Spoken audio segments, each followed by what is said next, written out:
Hello students, myself doctor Yashraj Pardeshi from academy of biology. Genetics में पहले हम पढ़ेंगे मॉलिक्यूलर बेसिस ऑफ इनहेरिटेंस वाला टॉपिक।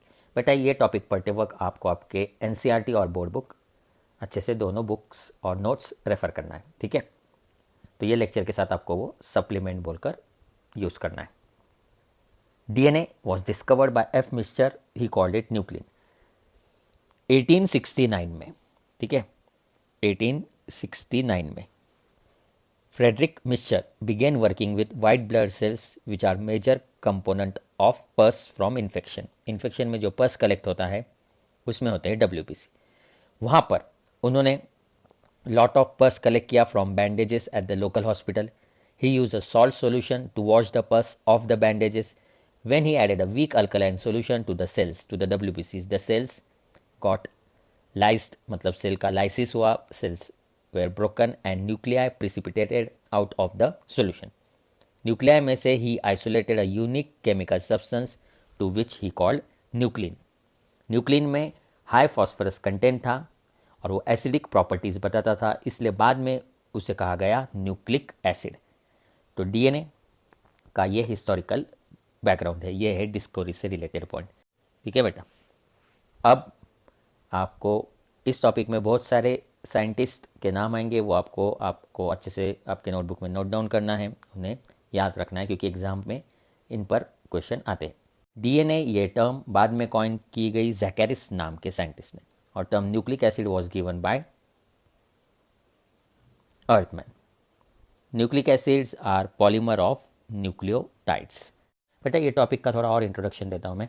हमें इसमें पढ़ना है पहले तो वेरियस कंसेप्ट रिगार्डिंग न्यूक्लियोटाइड, फिर स्ट्रक्चर ऑफ डीएनए, फिर पैकेजिंग ऑफ डीएनए, फिर डीएनए जेनेटिक मटेरियल है, ये कैसा प्रूव हुआ, अलग अलग साइंटिस्ट और उनके रोल, फिर वेरियस टाइप्स ऑफ आरएनए, फिर डीएनए का रेप्लिकेशन, ठीक है, फिर डीएनए से आरएनए कैसा बनता है, दैट इज़ ट्रांसक्रिप्शन, फिर आरएनए पे जो कोड रहता है एमआरएनए पे जेनेटिक कोड, फिर various functions of mRNA, rRNA, tRNA, फिर आरएनए से प्रोटीन कैसा बनता है, दैट इज़ ट्रांसलेशन, फिर जीन जो सेगमेंट ऑफ डीएनए है उसका एक्सप्रेशन कैसा होता है ऑर्गेनिज्म में, फिर ह्यूमन जीनोम प्रोजेक्ट और डीएनए फिंगरप्रिंटिंग। तो ये बहुत ही वास्ट टॉपिक है, ठीक है। तो इसे स्टेप वाइज हम पढ़ेंगे। तो जैसा यहाँ लिखा है, nucleic acid are polymer of nucleotides. तो nucleotides are the basic unit of nucleic acids, DNA and RNA, ठीक है। तो न्यूक्लिक एसिड के कंपोनेंट्स होते हैं, उसमें से एक कंपोनेंट है नाइट्रोजन बेस। नाइट्रोजन बेस दो टाइप के हैं, प्यूरिन्स और पिरिमिडिन्स। तो न्यूक्लिक एसिड में दो टाइप के नाइट्रोजन बेस होते हैं, purines and pyrimidines. They are also called as heterocyclic compound. Purines are double ring, ठीक है, वो डबल रिंग स्ट्रक्चर होते हैं, और pyrimidines are single ring structure, ठीक है। ये आपको याद रखना है, प्यूरिन्स डबल रिंग और पिरामिडिन्स सिंगल रिंग। प्यूरिन्स के दो एग्जाम्पल्स आपको पता होना चाहिए, that is adenine and guanine, ठीक है। अब इनका स्ट्रक्चर देखो, एडिनाइन और ग्वानाइन का स्ट्रक्चर आप अच्छे से ड्रॉ कर लेना आपके नोटबुक में, ये स्ट्रक्चर्स एग्जाम में पहचानने को आ सकते हैं। फिर pyrimidines, these are single ring. तीन टाइप के पिरिमिडिन्स हमें याद रखना है, साइटोसाइन, यूरासिल और थायमिन, और उनके स्ट्रक्चर्स भी आपको लर्न करके रखना है। They are single ring compounds present in nucleic acid, cytosine, uracil और थायमाइन, ठीक है। इनमें से साइटोसिन डीएनए और आरएनए दोनों में होता है, यूरासिल सिर्फ होता है आरएनए में, और थायमाइन सिर्फ होता है डीएनए में, ठीक है। तो डीएनए में कौन से चार नाइट्रोजन बेस होते हैं, यहाँ लिखता हूँ मैं डीएनए के जो हम पढ़ने वाले हैं आने वाले लेक्चर्स में। Adenine that is A, guanine G, ये दोनों हो गए प्यूरिन, और दो पिरिमिडिन कौन से, साइटोसिन और थायमाइन। ये चार नाइट्रोजन बेस देखने को मिलते हैं डीएनए में। और आरएनए में कौन से चार nitrogen base, adenine, guanine, cytosine और यूरासिल, ये चार, ठीक है। तो आरएनए में क्या नहीं होता है, थायमाइन नहीं होता है, वैसे ही डीएनए में यूरासिल नहीं होता है। बाकी तीनों नाइट्रोजन बेस कॉमन है, तो प्यूरिन्स दोनों में कॉमन है, दैट इज एडिनाइन और ग्वानाइन, ठीक है। तो ये पांचों स्ट्रक्चर्स आपको अच्छे से लर्न करके रखना है। एडिनाइन, ग्वानाइन, ये दोनों purines double ring heterocyclic compounds, और cytosine, uracil, thymine, these are single ring compounds. Thymine को 5 मिथाइल यूरासिल भी कहते हैं, थायमिन को 5 मिथाइल यूरासिल भी कहते हैं। तो ये आप नोट डाउन कर सकते हो, ठीक है।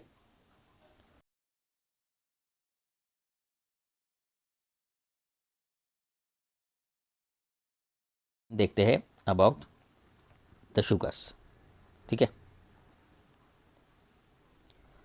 तो आरएनए में होती है ribose sugar C5H10O5, it is a pentose sugar, it is monosaccharide. और डीएनए में होती है डीऑक्सीराइबोज C5H10O4। दोनों के स्ट्रक्चर्स मैंने यहाँ निकाले हैं बेटा। डीऑक्सीराइबोज में एक ऑक्सीजन कम होता है यहाँ पे का, ठीक है। तो दैट इज़ डीऑक्सीराइबोज। तो ये दोनों स्ट्रक्चर्स याद रखना। ये कार्बन नंबर भी मैं लिखता हूँ यहाँ पर 1 2 3 4 और ये 5, दैट इज़ डीऑक्सीराइबोज। वैसे ही राइबोज 1 2 3 4 5, ठीक है। तो these are pentose sugar, these are monosaccharides. फिर हम देखते हैं फॉस्फेट। डीएनए में फॉस्फेट जो होता है it provides acidity and it is negatively charge, ठीक है। तो 3 कंपोनेंट हमें याद रखने हैं, दैट इज़ नाइट्रोजन बेस, फिर शुगर और फॉस्फेट। ये जुड़कर बनाते हैं न्यूक्लियोसाइड और न्यूक्लियोटाइड, जो अभी हम पढ़ेंगे, ठीक है। तो हम पहले पढ़ते हैं व्हाट इज़ न्यूक्लियोसाइड।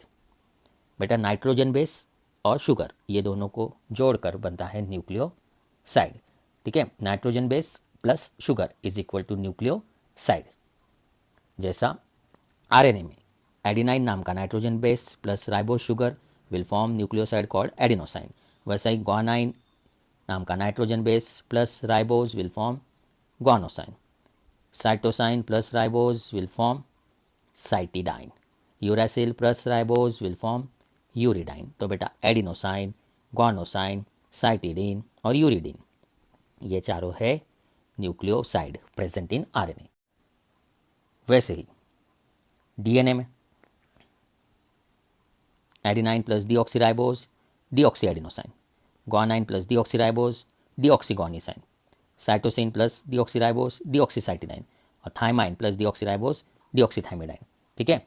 क्यों डीऑक्सी? क्योंकि डीऑक्सीराइबोज शुगर होता है। तो 4 टाइप के nucleoside in DNA are deoxy adenosine, deoxyguanosine, deoxycytidine, deoxythymidine. अब मैंने एक एग्जाम्पल निकाला है, ठीक है, ध्यान से देखना बेटा। एक स्ट्रक्चर निकाला है, आप देख सकते हो। यह है शुगर जिसे मैं एस लिखता हूँ, यह है डीऑक्सीराइबोज शुगर। इसके फर्स्ट कार्बन पर अटैच हो रहा है ये स्ट्रक्चर, यह है एडिनाइन, ठीक है। ये जो ब्लैक मार्कर से ड्रॉ किया हुआ स्ट्रक्चर है यह है एडिनाइन। आप देख सकते हो sugar and nitrogen base are joined by a linkage called as N glycosidic linkage. तो आपको पूछेंगे न्यूक्लियोसाइड में sugar is joined with the nitrogen base by which bond? N glycosidic bond या एन ग्लाइकोसाइडिक लिंकेज, ठीक है। अब detail में अगर सवाल आता है नाइट्रोजन बेस के कौन से नाइट्रोजन पर या कौन सा नाइट्रोजन अटैच हो रहा है, तो यहाँ पर 9th पोजीशन का नाइट्रोजन, तो यहाँ लिखा है N9। तो आपको क्या याद रखना है? Nitrogen of 9th place forms bond with sugar if nitrogen base is purine. कौन सा कार्बन? First carbon. ये देखो जिसे मैं 1 लिखता हूँ ना बेटा, दैट इज फर्स्ट कार्बन ये। और ये जो रिंग है heterocyclic ring nitrogen base purine, ये पूरा जिसे मैं ब्लू मार्कर से मार्क करता हूँ, ये पूरा है प्यूरिन, ठीक है। कौन सा प्यूरिन? एडिनाइन। इसका नाइट्रोजन कौन से प्लेस पे का? 9th प्लेस पे का। तो ये आपको याद रखना है बेटा, ठीक है। जब शुगर जुड़ेगा पिरिमिडिन से, ठीक है, तो जब शुगर जुड़ेगा पिरिमिडिन से तो पिरिमिडिन के कौन से पोजीशन पे का नाइट्रोजन आपको याद रखना है? फर्स्ट पोजीशन पे का नाइट्रोजन, ठीक है। मतलब शुगर चाहे राइबोज हो या डीऑक्सीराइबोज, वो ये पोजीशन पे नाइट्रोजन के पिरिमिडिन के फर्स्ट पोजीशन पर जुड़ेगा with the help of carbon. तो दैट इज ग्लाइकोसाइडिक बॉन्ड। अब हम नेक्स्ट पार्ट पढ़ते हैं, दैट इज न्यूक्लियोटाइड। बेटा न्यूक्लियोटाइड में 3 कंपोनेंट्स, नाइट्रोजन बेस, शुगर और फॉस्फेट।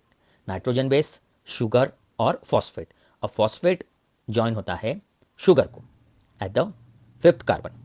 तो मैं वो ड्रॉ करके बताता हूँ आपको, ठीक है। ये देखो,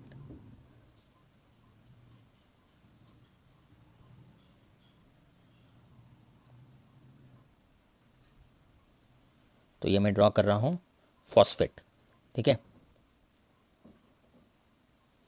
तो आप देख सकते हो फॉस्फेट, मैं लिखता हूँ यहाँ phosphate is join with the sugar और ये जो है ना ये CH2 का C, ये है 5th कार्बन, ठीक है। So that is called as phospho ester bond. तो इसे नाम देंगे हम phospho ester bond.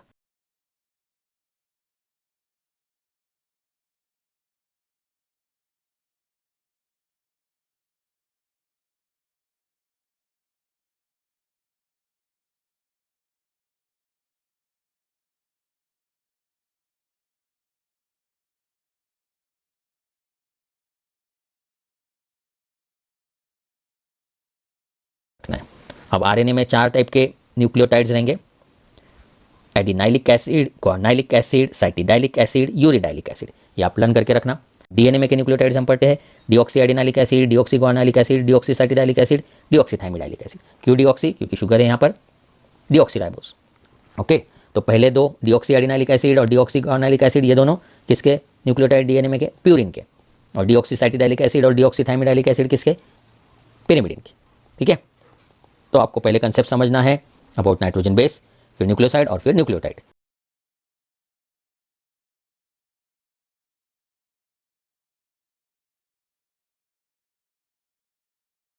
DNA is deoxyribonucleic acid. It is a long polymer of deoxyribonucleotides. आज हम देखेंगे स्ट्रक्चर ऑफ DNA, ठीक है। तो वो हम नोट्स और स्लाइड दोनों की मदद से पढ़ेंगे और आपको रेफर करना है एनसीईआरटी का पेज नंबर 96, 97 और 98, ठीक है। पेज नंबर 96, 97 और 98। अभी हम स्लाइड की मदद से बेटा पढ़ते हैं क्या न्यूक्लियोटाइड्स कैसे अरेंज होते हैं इन डीएनए।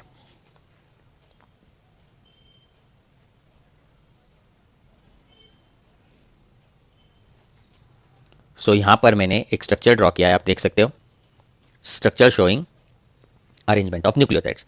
आपको पता होना चाहिए DNA is made up of 2 polynucleotide chain. DNA कितने पॉलीन्यूक्लियोटाइड चेन से बना है? 2 पॉलीन्यूक्लियोटाइड चेन, ठीक है। अब जो मैं मार्क करके आपको बताता हूं उससे आपको अंदाजा आएगा क्या पॉलीन्यूक्लियोटाइड चेन किसे कहते हैं, ठीक है। तो 5 प्राइम आप देख सकते हो, ये एक पॉलीन्यूक्लियोटाइड चेन और ये दूसरी पॉलीन्यूक्लियोटाइड चेन, ठीक है। तो हम ऐसा कह सकते हैं ये है 5 प्राइम टू 3 प्राइम, तो ऐसा निकालता हूँ इसे एरो, और ये भी 5 प्राइम टू 3 प्राइम। तो दीज आर 2 पॉलीन्यूक्लियोटाइड चेन, ठीक है। The 2 polynucleotide chain are anti parallel to each other, ठीक है, क्योंकि यहाँ पर है 5 प्राइम या 5 डैश हम इसे कह सकते हैं, और नीचे 3 प्राइम। वैसा दूसरे का 3 प्राइम ऊपर 5 प्राइम नीचे। So the 2 chains are anti parallel to each other, ठीक है। एक की पोलैरिटी 5 प्राइम टू 3 प्राइम, तो दूसरी की 3 प्राइम टू 5 प्राइम। लेकिन पढ़ते वक्त हम एरो ऐसा ड्रॉ करेंगे 5 प्राइम से 3 प्राइम से, 5 प्राइम से लेकर तो 3 प्राइम तक। लेकिन पढ़ते वक्त हम करेंगे चेन ए, समझो ये ए चेन है, तो इसकी पोलैरिटी है 5 डैश टू 3 डैश या 5 प्राइम टू 3 प्राइम, और चेन बी की 3 डैश टू 5 डैश। ऐसा पढ़ते वक्त आप पढ़ सकते हो। फिर जैसा हमने देखा था, आपको एक्सप्लेन करता हूँ, एक न्यूक्लियोटाइड एक्सप्लेन करता हूँ। ये एस जो लिखा है बेटा वो शुगर है, डीऑक्सीराइबोस। ए इज एडिनाइन, ये है फर्स्ट कार्बन, ये सेकंड, थर्ड, फोर्थ और फिफ्थ पर है फॉस्फेट। ये जो मैं मार्क करता हूँ रेड मार्कर से, ये है एक न्यूक्लियोटाइड। अब दूसरा न्यूक्लियोटाइड आप नीचे देख सकते हो, थाइमिन वाला, डीऑक्सी थाइमिडाइलिक एसिड। तो ये हो गया कार्बन 1, 2, 3, 4 और 5। ये हो गया दूसरा न्यूक्लियोटाइड जिसे मैं मार्क करता हूँ। ये हो गए 2 न्यूक्लियोटाइड। अब ये दोनों न्यूक्लियोटाइड एक दूसरे से कैसे जुड़े हैं वो मैं आपको बताता हूँ, with the help of phosphodiester linkage. जैसे कार्बोहाइड्रेट में था ग्लाइकोसाइडिक बॉन्ड, प्रोटीन में था पेप्टाइड बॉन्ड, वैसा डीएनए में होता है, ये देखो ये बॉन्ड, फॉस्फोडाइस्टर बॉन्ड या फॉस्फोडाइस्टर लिंकेज। तो हम क्या लर्न करेंगे, सक्सेसिव न्यूक्लियोटाइड, एक के नीचे एक जो न्यूक्लियोटाइड अरेंज है, they are joined by phosphodiester linkage. अब फॉस्फोडाइस्टर लिंकेज मैं आपको ब्लू मार्कर से बताता हूँ।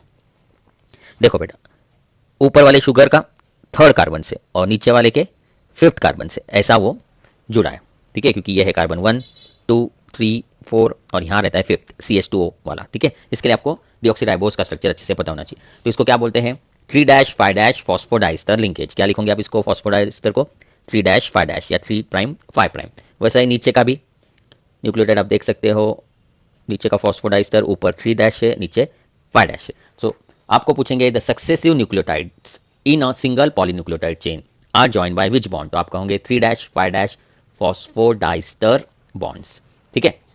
ये हो गया एक न्यूक्लियोटाइड जिसे मैं स्मॉल ए लिखता हूँ।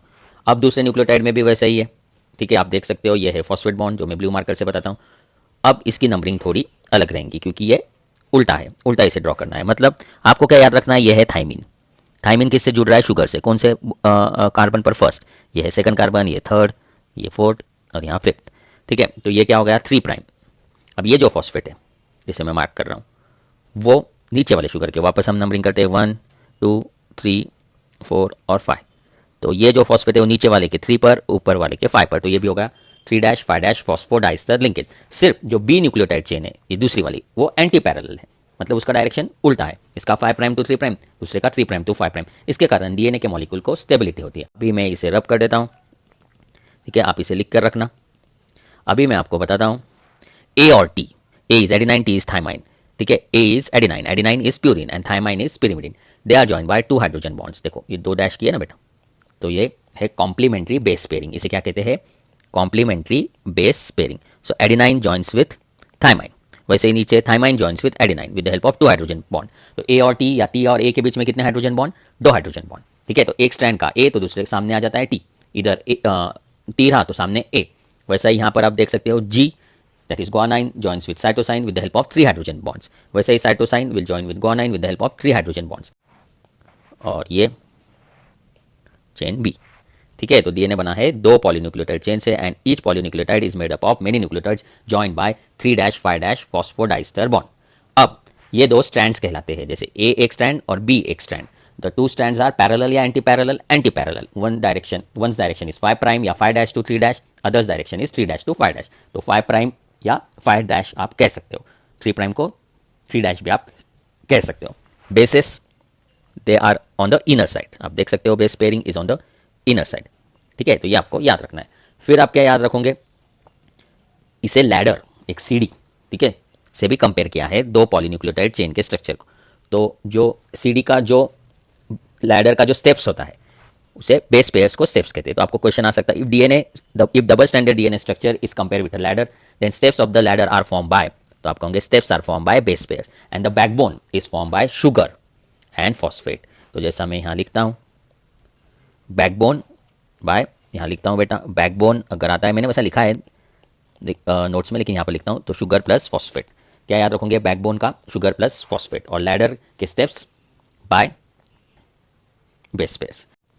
Distance between 2 polynucleotide chain remains almost constant, मतलब इनमें का डिस्टेंस कांस्टेंट होता है। ये पॉलीन्यूक्लियोटाइड चेन में का डिस्टेंस कांस्टेंट होता है। क्यों, क्योंकि hydrogen bonds between nitrogen bases जो हमने देखा ना, ए और टी, जी और सी के बीच में हाइड्रोजन बॉन्ड्स, उनके कारण। दूसरा बेस पेयरिंग, मतलब वही हाइड्रोजन बॉन्ड्स की वजह से होती है base pairing. A pairs with T, T pairs with A. A कभी भी सी के साथ पेयर नहीं हो सकता क्योंकि स्ट्रक्चरल इंस्टेबिलिटी हो जाएंगी। ए कभी भी किसके साथ पेयर होगा, सिर्फ टी के साथ। वैसा टी सिर्फ ए के साथ, जी सिर्फ सी के साथ। जी और सी में 3 हाइड्रोजन बॉन्ड, सी और जी में 3 हाइड्रोजन बॉन्ड, तो that is called as complementary base pairing. फिर आपको और एक पॉइंट याद रखना है, due to hydrophobic interaction between nitrogen base. एक हाइड्रोफोबिक इंटरेक्शन तैयार होता है बिटवीन नाइट्रोजन बेसेस, उसके कारण भी the distance between 2 polynucleotide chain always remains constant in DNA.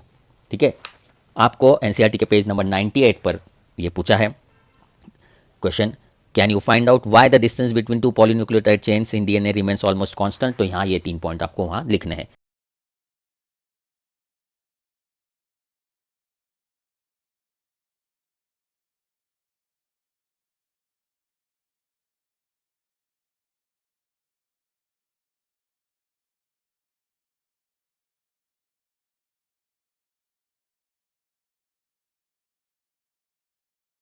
NCERT में वो हॉरिजॉन्टली ड्रॉ किया है, मतलब 2 स्ट्रैंड कैसे मैं बताता हूँ रेड मार्कर से। ये एक स्ट्रैंड है और ये दूसरा स्ट्रैंड है। ठीक है, ये दूसरा स्ट्रैंड, ऐसे 2 स्ट्रैंड है। ओके, उन्होंने हॉरिजॉन्टली बताया। अब हमें क्या याद रखना है, वैटसन एंड क्रिक। ठीक है, बाद में लिखा है बेटा अपने नोट्स में, अभी आपको लिखने की जरूरत नहीं। वैटसन एंड क्रिक ने डीएनए का स्ट्रक्चर डिस्क्राइब किया।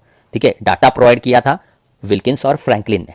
ठीक है, तो ये 4 साइंटिस्ट के नाम आपको मिलेंगे पेज नंबर 97 पर। In 1953 James Watson and Francis Crick based on X ray diffraction data, कौन सा data, X ray diffraction data provided by Maurice Wilkins and Rosalind Franklin, propose a very simple but famous double helix model for the structure of DNA. ठीक है, तो ये था double helix. Double helix मतलब 2 strand and they are coiled around each other in a helical manner, जो हम next slide से पढ़ेंगे। आपको मैंने वो क्यों डिस्क्रिप्शन यहाँ बताया, क्योंकि यहाँ मैंने आपको जो डायमेंशंस बताए हैं वो वैटसन एंड क्रिक के बी डीएनए वाले मॉडल के डायमेंशन से, ठीक है। कौन से डीएनए के? बी डीएनए के। The most common DNA is B DNA. अलग अलग टाइप के डीएनए होते हैं बेटा, A DNA, B DNA, C DNA, D DNA, जो हम पढ़ेंगे। लेकिन हमारे सिलेबस में कौन सा है? B DNA. बाकी के डीएनए की आपको थोड़ी बहुत इन्फॉर्मेशन होनी चाहिए, जो मैंने यहाँ अगले स्लाइड्स में डिस्क्राइब की है। अब आप देख सकते हो मैंने यहाँ लिखा है ब्लू पेन से, ए और टी के बीच में का डिस्टेंस कितना होता है? 3.4 एमस्ट्रॉन्ग। ए और टी के मतलब मैं किसका बीच में का डिस्टेंस बोल रहा हूँ? The distance between successive base pair is 3.4 angstrom. So in Watson and Crick's कौन सा DNA? B DNA, capital B. In Watson and Crick's B DNA double helical model, the distance between successive base pair is 3.4 angstrom. ठीक है, जैसा यहाँ मैं लिखकर आपको बताता हूँ, इनके बीच का डिस्टेंस कितना होता है? 3.4 एमस्ट्रॉन्ग। सक्सेसिव बेस पेयर के बीच का डिस्टेंस 3.4 एमस्ट्रॉन्ग, ठीक है। So the distance between successive base pair is 3.4 Armstrong. ये जो डायग्राम है जो मैंने निकाला है मार्कर से, that is vertically drawn diagram, और एनसीईआरटी में वो हॉरिजॉन्टली दिया है। अब नेक्स्ट पॉइंट में अगर आपको पूछते हैं what is diameter of DNA, ध्यान से सुनना बेटा, ठीक है। डायमीटर ऑफ डीएनए, तो ये है diameter, and it comes out to be 20 angstrom. In BDNA diameter comes out to be 20 angstrom. अब हम बढ़ते हैं नेक्स्ट स्लाइड की तरफ। तो जैसा मैंने लिखा है dimensions of BDNA, BDNA was given by Watson and Crick और the data was provided by Wilkins and Franklin। ये आपको एनसीईआरटी के पेज नंबर 97 पर मिलेंगे ये सब पॉइंट्स। ये है एक स्ट्रैंड और ये दूसरा। अब ये जो रहते हैं ये अंदर क्या रहते हैं? बेस पेयर्स, जो मैं हॉरिजॉन्टल लाइन से बता रहा हूँ। अब मैंने ये ग्रॉसली डायग्राम निकाला है, लेकिन जब उसका प्रॉपर स्टडी होता है और निकालते हैं डायग्राम तो कैसा आता है? द टू स्ट्रैंड्स आर कैसे? The two strands are anti parallel. The two strands of DNA are anti parallel. एक 5 प्राइम से 3 प्राइम और दूसरा 3 प्राइम से 5 prime. The two strands are wound around each other helically and the backbone is form by sugar and phosphate and the bases project inwards, ठीक है। Next point, इसको कहते हैं बेटा, जो मैं रेड मार्कर से मार्क करता हूँ, थोड़ा डिफिकल्ट जा सकता है आपको पहले समझने में, लेकिन बाद में जब आप रिवाइज करोगे तो इजी हो जाएगा। इसे कहते हैं वन हेलिक्स या एक टर्न। ये 2D डायग्राम है बेटा। 3D डायग्राम में पूरा आप ऐसा कंसिडर करो एक रिवॉल्विंग स्टेयर कैसे, वैसी स्टेयर कैसे रिवॉल्विंग, ठीक है। तो एक टर्न होने के बाद 360 डिग्री, और एक टर्न को कहते हैं वन हेलिक्स या वन पिच या वन कंप्लीट टर्न लेंथ, और ये टर्न लेंथ आती है 34 एमस्ट्रॉन्ग, ठीक है। और total number of base pairs रहते हैं। Total number of base pairs, हम कौन से डीएनए की बात कर रहे हैं? बी डीएनए की। Total number of base pairs are in one helix are 10। जैसे यहाँ लिखा है total number of base pairs per helix is 10। हमने पहले ही पढ़ लिया the distance between successive base pair, इनके बीच में का 2, ठीक है। ये distance between successive base pairs, ठीक है। डिस्टेंस बिटवीन, और एक बार बताता हूँ, ये successive base pair is 3.4 angstrom, ठीक है। हम लर्न करेंगे एक हेलिक्स का लेंथ 34 एमस्ट्रॉन्ग। एक हेलिक्स में कितने बेस पेयर? 10, और distance between two successive base pair is 3.4 Armstrong. 3.4 Armstrong को 0.34 नैनोमीटर भी लिख सकते हैं। फिर ये है समझो 2 बेस पेयर, ये 3, ये 4, ये 5, तो 2 बेस पेयर के बीच का डिस्टेंस 3.4 एमस्ट्रॉन्ग। लेकिन एक हेलिक्स में कितनी बेस पेयर? 10, तो हम ऐसा कह सकते हैं 10 बेस पेयर्स होने के बाद एक टर्न पूरा होता है। तो एक 2 बेस पेयर्स में के बीच का एंगल होता है 36 डिग्री। एरविन शार्गैफ नाम के साइंटिस्ट ने ये फाइंड आउट किया कि डबल स्ट्रैंडेड डीएनए में जितने प्यूरिन होते हैं बेटा उतने pyrimidine होते हैं। The amount of purine is equal to the number of pyrimidine। The number of purine is equal to number of pyrimidine, that is A plus G is equal to C plus T, that is adenine plus guanine is equal to cytosine plus thymine, और इसे कहते हैं शार्गैफ्स rule. उन्होंने ये भी find out किया क्या A upon T is equal to 1, G upon C is equal to 1। तो ये 3 पॉइंट याद रखना, A by T is equal to 1, G by C is equal to 1, या C by G is equal to 1, वैसा भी हम लिख सकते हैं T by A is equal to 1, और ये एक point A plus G is equal to C plus T, that is number of purine is equal to number of pyrimidine in any double stranded DNA of any species, that is called Chargaff's rule, ठीक है। फिर आपको पता होना चाहिए what is base ratio. A plus T upon G plus C is constant for a given species. What is base ratio? A plus T upon G plus C, that is called as base ratio, and it is not 1, it is constant for a given species. 1 होना अलग बात है बेटा और constant होना अलग बात है, ठीक है। हर एक का, जैसा किसका 0.33, किसका 1.2, ऐसा हर एक स्पेसीज का बेस रेशियो कांस्टेंट होता है। मतलब ह्यूमन होमोसेपियंस का बेस रेशियो हम सबका सेम रहेगा, that is a plus T upon G plus C, that value will be constant for a given species, that is called base ratio.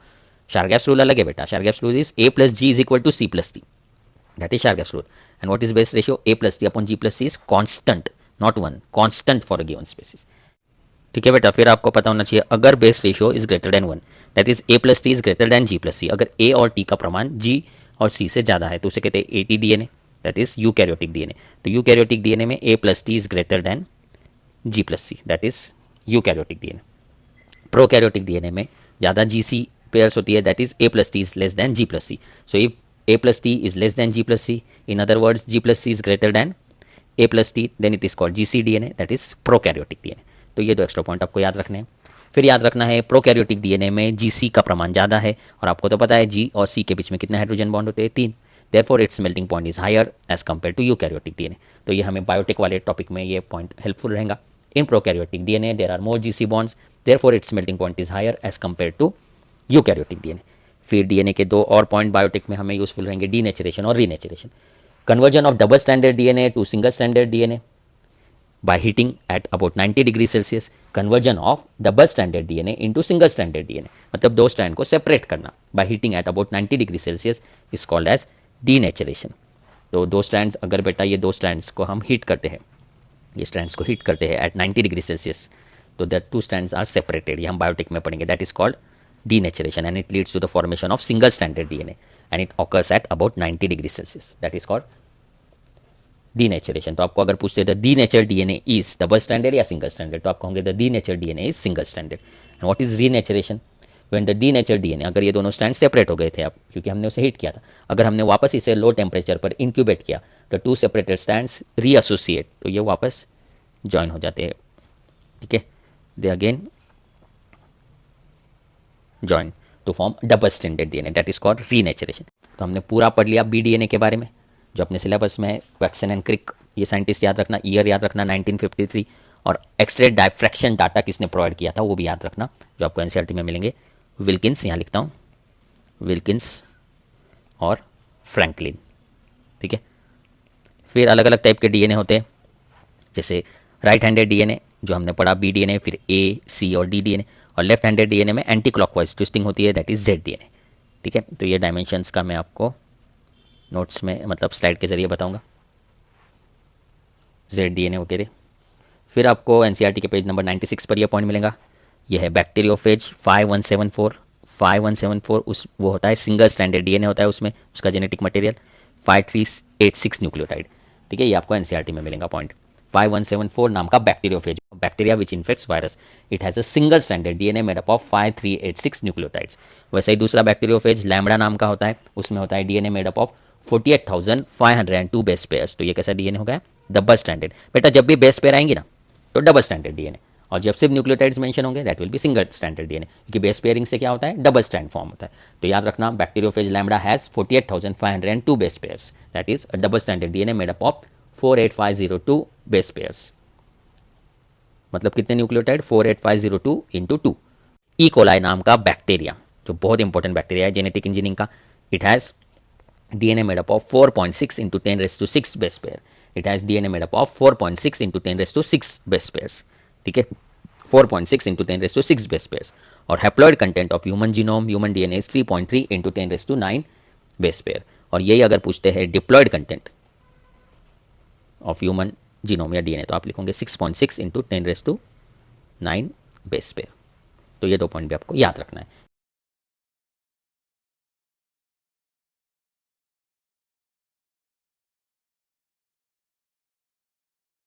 सिर्फ दो नई बात इससे मुझे आपको डिस्क्राइब करनी थी, आप आपके एनसीईआरटी के पेज नंबर 98 पर रेफर कर देना।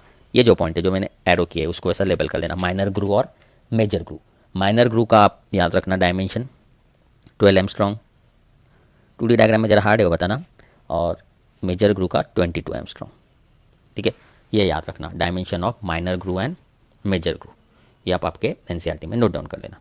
So that is double helix model of DNA.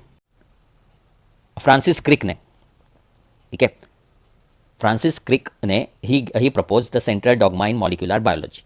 मतलब जैसे ही डीएनए का स्ट्रक्चर डिफाइन हुआ तो फिर उससे आगे के डिस्कवरीज हुई। जैसा क्रिक ने एक कंसेप्ट एक्सप्लेन किया या एक कंसेप्ट के बारे में डिस्कस किया, उन्होंने कहा कि डीएनए के पास होता है पूरा genetic information in most of the organisms, और डीएनए से बनता है आरएनए बाय ट्रांसक्रिप्शन, ठीक है। लेकिन डीएनए का जेनेटिक इन्फॉर्मेशन कॉपी होता है कौन से आरएनए पर? एमआरएनए पर।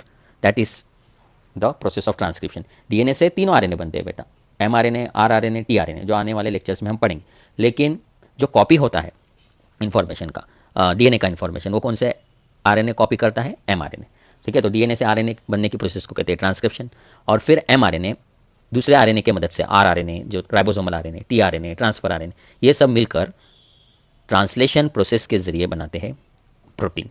तो यही हमें पढ़ना है आने वाले लेक्चर्स में। ये बहुत ही बड़े बड़े कंसेप्ट है, ठीक है, लॉन्ग कंसेप्ट है, ट्रांसक्रिप्शन और ट्रांसलेशन। तो डीएनए से आरएनए बनना दैट इज ट्रांसक्रिप्शन, और आरएनए से protein that is translation. DNA का इन्फॉर्मेशन, डीएनए के दो स्ट्रैंड जो रहते हैं ना बेटा, डीएनए के दो स्ट्रैंड में एक स्ट्रैंड का इन्फॉर्मेशन कॉपी होता है, दूसरे का नहीं होता है, ये सब हम पढ़ेंगे आने वाले लेक्चर्स में, ठीक है। तो डीएनए से RNA that is transcription, RNA से protein that is translation. This is called a central theme या central dogma of molecular biology given by Francis Crick, ठीक है। फिर डीएनए का यहाँ रेप्लिकेशन भी बताया जाए। तो पहले हम पढ़ेंगे आने वाले लेक्चर्स में डीएनए को पैक किस तरीके से किया जाता है छोटे से न्यूक्लियस के अंदर, फिर हम पढ़ेंगे डीएनए का रेप्लिकेशन, फिर हम पढ़ेंगे प्रोसेस ऑफ ट्रांसक्रिप्शन, और फिर हम पढ़ेंगे ट्रांसलेशन। फिर एनसीईआरटी पूछता है कुछ वायरसेस में flow of information is in reverse direction, मतलब वहाँ पर उल्टा होता है। आरएनए से, जैसे एचआईवी वायरस डीएनए बनाता है, वो आरएनए से डीएनए, उस प्रोसेस को क्या कहते हैं? तो उस प्रोसेस को कहते हैं रिवर्स ट्रांसक्रिप्शन। तो ये भी हम पढ़ने वाले हैं आने वाले लेक्चर्स में। डीएनए से आरएनए बनने की प्रोसेस को कहते हैं ट्रांसक्रिप्शन, और आरएनए से डीएनए बनने की प्रोसेस को that is reverse, the flow of information in reverse direction, it is called as reverse transcription, ठीक है। तो ये सब हमें पढ़ना है। तो आपको आज एनसीईआरटी का पेज नंबर 96, 97 और 98 रिवाइज करके रखना है, ठीक है।